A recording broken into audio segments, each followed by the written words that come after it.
In this episode, we're going to be taking a look at a new tequila out of NOM 1414. It is De Nada, and we're going to be looking at the Blanco and the Reposado right here on the Tequila Hombre, coming up next.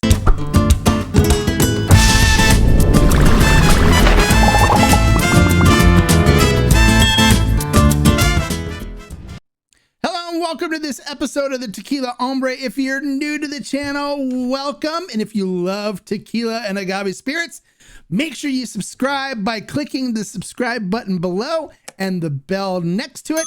And that way you're notified anytime we post a new review or informational video, or if we do one of our live streams where we share additional information with you guys live, where you can ask questions as well.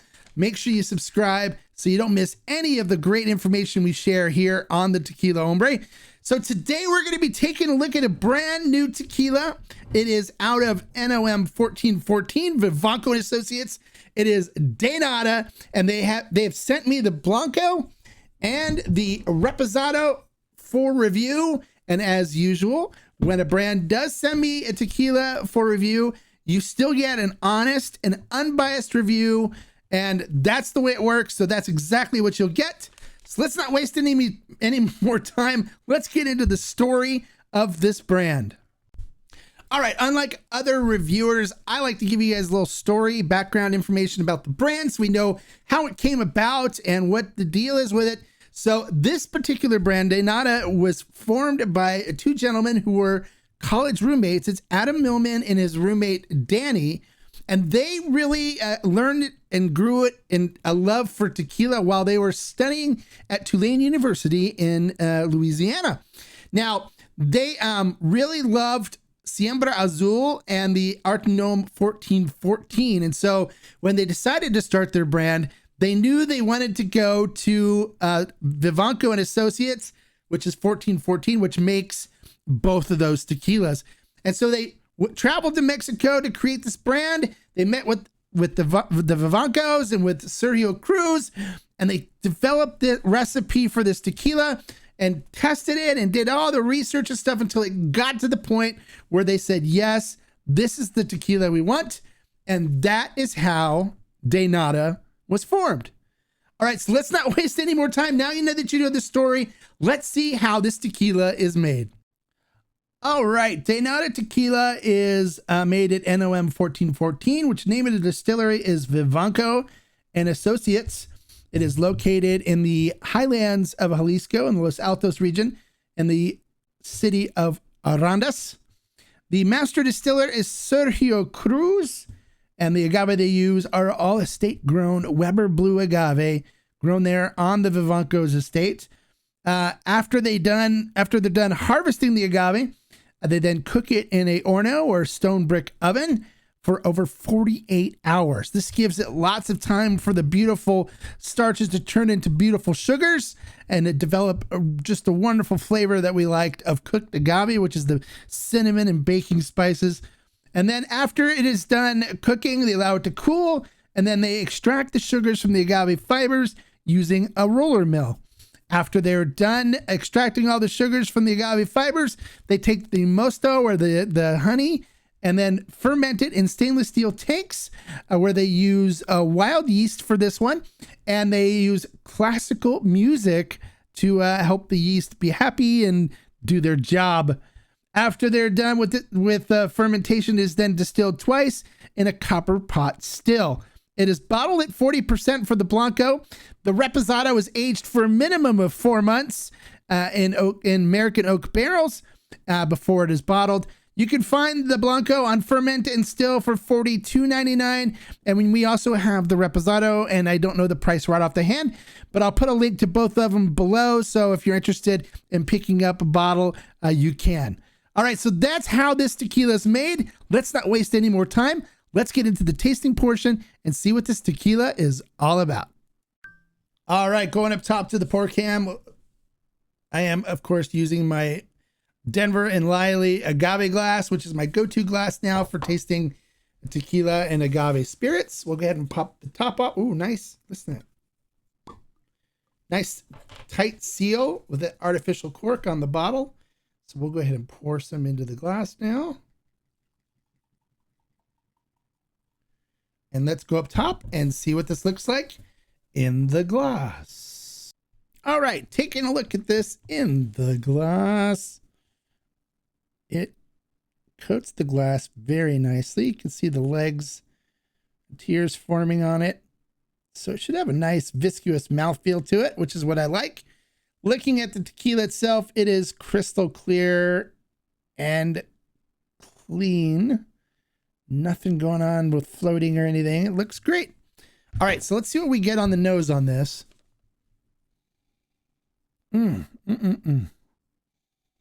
Definitely has a nice sweetness from the cooked agave coming through, that cinnamony sweetness. It's a nice herbalness to it. Picking up some fruit, like some sweet cherry coming through on it. Nice grassiness mixed in there as well. It smells like a really nice Blanco. All right, so let's see what we get on the flavor profile of this.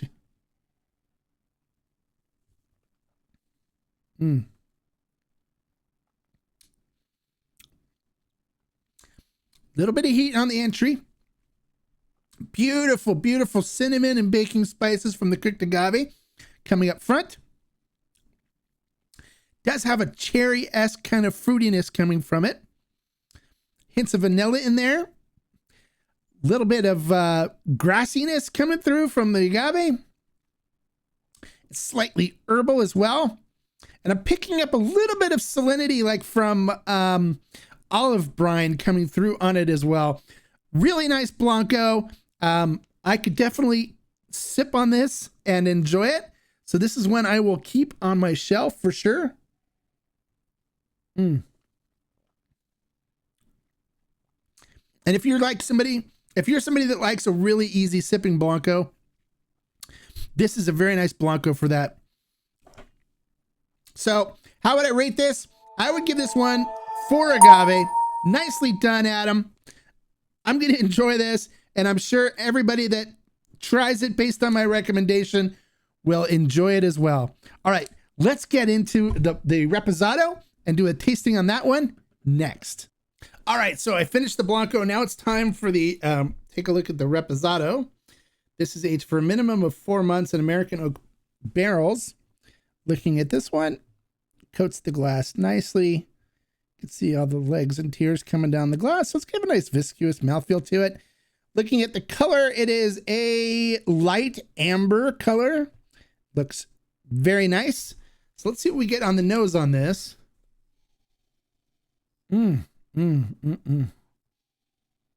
So it's very similar to the Blanco. You're still picking up the ripe cooked agave coming through, the cinnamon and baking spices, the sweet cinnamon smell and stuff. But it has a hint of vanilla coming through now, and you're picking up like light caramel as well. Hints of oak, and then hints of maraschino cherry coming through. Like that really sweet cherry. Smells very nice. I hope it tastes as good as it smells, which I'm pretty sure it will, but we'll see.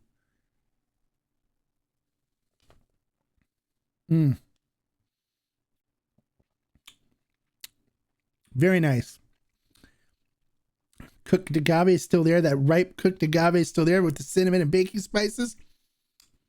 Hint of anise coming through. And then a little oakiness there as well. And then it transitions into vanilla with just a hint of caramel coming through on the finish. Nicely done. Very easy sipping. I like the Repo. Very good. It's definitely one I'll keep both of these on my shelf. Sergio, you did a great job. Thank you so much for blessing us with another great tequila out of NOM 1414. So there you go. What did you think about my review? How did the Blanco and the Repo sounded? Which one sounds more appealing to you? Comment below and let me know. If you like the information I shared, don't forget to click the like button. And if you are a tequila lover and agave spirit lover and you want to be caught up on all the reviews and information, make sure you subscribe by clicking the subscribe button and the notification bell next to it so you'll be notified every time we go live or we post a new review or informational video. Well, there you go. Daynada Tequila, Daynada 1414 for delivering us another fantastic tequila.